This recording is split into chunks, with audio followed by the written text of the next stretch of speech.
বাউফলে ভাতিজার হাত ধরে পালালেন চাচি। পটুয়াখালীর বাউফল উপজেলার নওমালা ইউনিয়নে আপন ভাতিজার সঙ্গে প্রেমের সম্পর্কের জেরে নগদ টাকা ও স্বর্ণ অলংকার নিয়ে রিনা বেগম নামের এক গৃহবধূ ঘর ছেড়েছেন বলে অভিযোগ উঠেছে।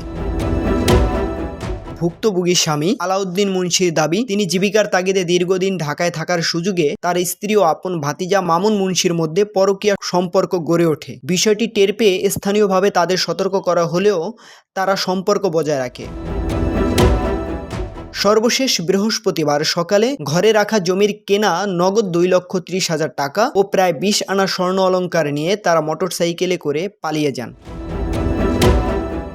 এ ঘটনায় ক্ষুব্ধ স্বামী বাদী হয়ে স্ত্রী ও ভাতিজা সহ 5 জনের বিরুদ্ধে বাউফল থানায় একটি লিখিত অভিযোগ দায়ের করেছেন। বাউফল থানার ভারপ্রাপ্ত কর্মকর্তা ওসি সিরাজুল ইসলাম জানিয়েছেন, অভিযোগটি তদন্ত করে দ্রুত প্রয়োজনীয় ব্যবস্থা নেওয়া হবে। ইএফটি ফার্স্টের সাথে ট্রেড করুন যে কোনো জায়গা থেকে। ক্যাম্পাসে ক্লাসের ফাঁকে, ঢাকার জ্যামে বসে কিংবা ঘরে বসে ট্রেডিং এখন হাতের মুঠোয়। তাই ট্রেড করুন যখন খুশি, যেখানে খুশি।